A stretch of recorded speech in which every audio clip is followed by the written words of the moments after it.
been saying that since my 14th fight. I've been saying I want Keith Thurman, and I want to be the undisputed welterweight champion of the world. I mean, that's something that I've been saying for the longest. I think my biggest strength is just, my speed, my hunger, and my overall skills. I mean, his biggest strength I really don't know right now.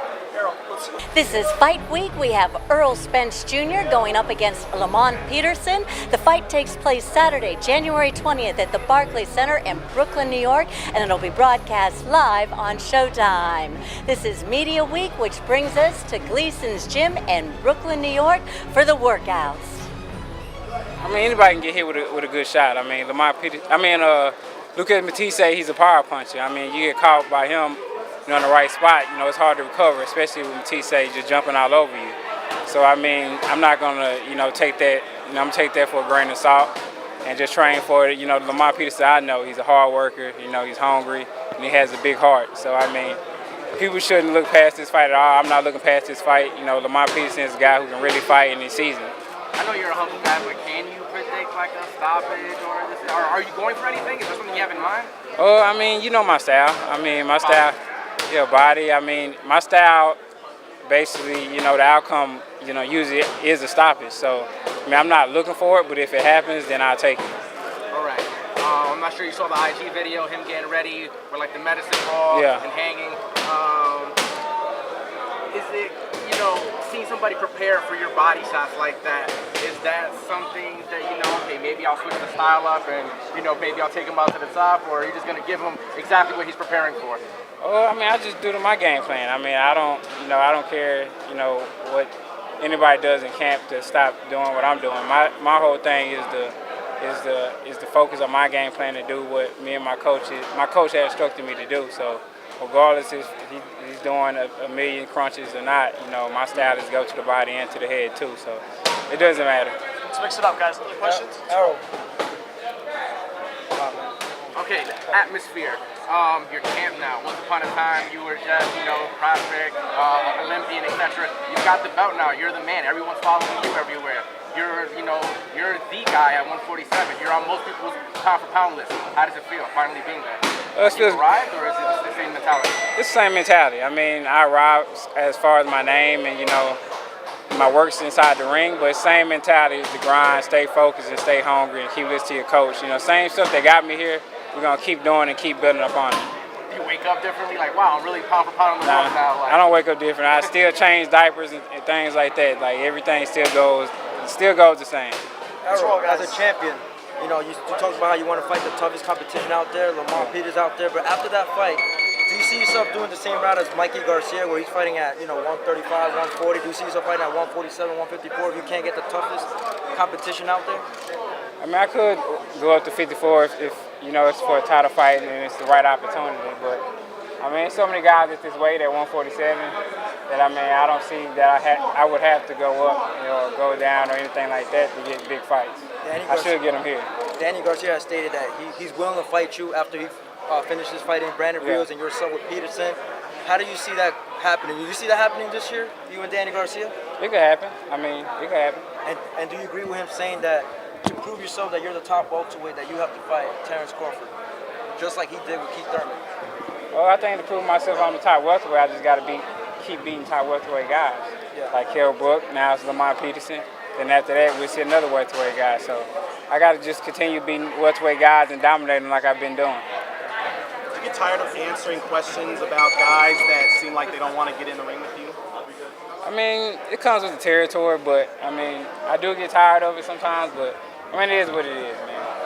Is there anything that you can do to try and convince them to get you in the ring? Is it just a waiting game at this point? I mean, that's what it is. Basically, waiting game, but I'm not waiting around. I'm fighting. I'm going to continue fighting. I'm not going to wait, 9-10 months to fight on a guy. If he's not available, then I'm going to get somebody else and fight him. This year, I want to stay busy. I want to at least fight 3 times a year.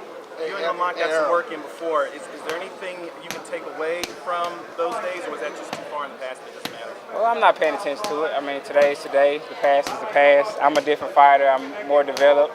He's more developed, more experienced, and things like that. So I take it for a grain of salt. What's going on, Errol? Hey, what up, man? Hey, do you think that Keith Thurman is more pressure? Do you feel it's a new type of pressure he's dealing with? Because he said in 2015 you'll be ready in 2017. Then he said maybe it won't happen until 2019. Do you think the pressure is starting to get to him to where it might happen now or what? I don't think the pressure's getting to him. I think he just got his mind on else things. I don't, you know, even with his interview when we was out on the panel, you know, on Showtime, he was talking about, you know, he's not as hungry as he used to be and things like that. So, I mean, I don't know, probably something going on with him or something. I have no idea what's going through his head. What was your reaction when he said, because he did an interview after that, and he said, Errol Spence said he's ready. Well, guess what? I'm not ready. Oh, he said that? Yeah. Oh, well, I guess he's not ready then. I mean. Questions about Spence Peterson, guys? Let's roll. We got Raheem, please.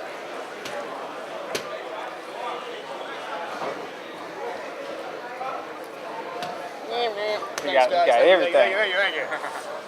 Radio Raheem here with IBF champion Errol Spence. Getting ready for Saturday night against Lamont Peterson. He was just in here about an hour ago, man. He had a weighted vest on. He was shadow boxing with weights in his hand. I asked him about it. He said it's all about power. Yeah. Early rounds, he likes to be in a guy's face, jump on him. Are you at all concerned about the power differential? Who do you think has an edge there? I don't know. I mean, I have to wait till I get in there. You know, I am the bigger guy, but I mean, it's just something you got to wait and see in the first round and judge it by there. So, I mean, I don't know. I'm just gonna go by my game plan and adjust on the fly. You guys know each other well. You even sparred together.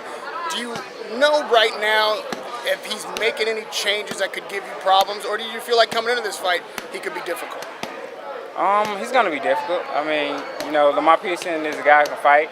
He has fast feet. He can move. You know, he can come forward. I mean, he can basically do it all. So, I mean, I think it's gonna be like solving a puzzle.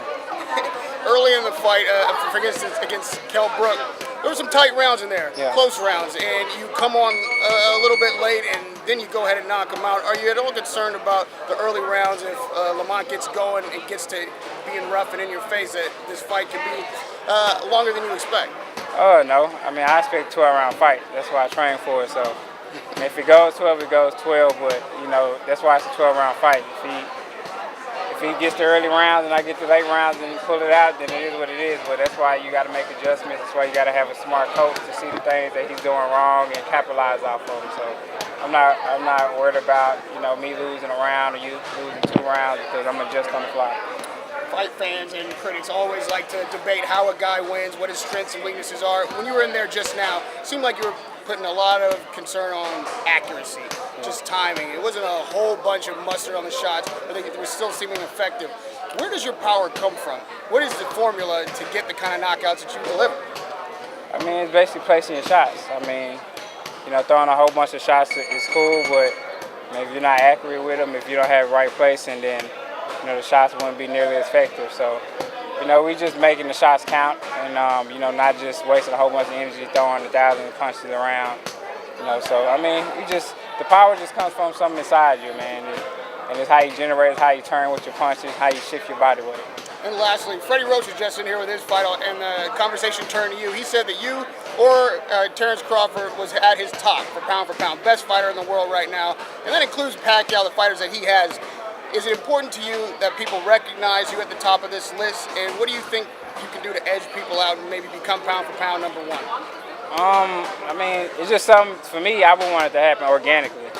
You know, I would want it, you know, by my works. I mean, by what I do in the ring and, you know, how I beat fighters and things like that. So if I continue to perform great, then, you know, people will continue mentioning my name and, you know, rank me pound for pound. So I'm just keep working with my head down and they'll say my name and they'll mention me. And I'm Kristal Hart reporting from Gleason's Gym here in Brooklyn, New York. Hope you've enjoyed the show. Thanks for watching, and we'll see you at the fights.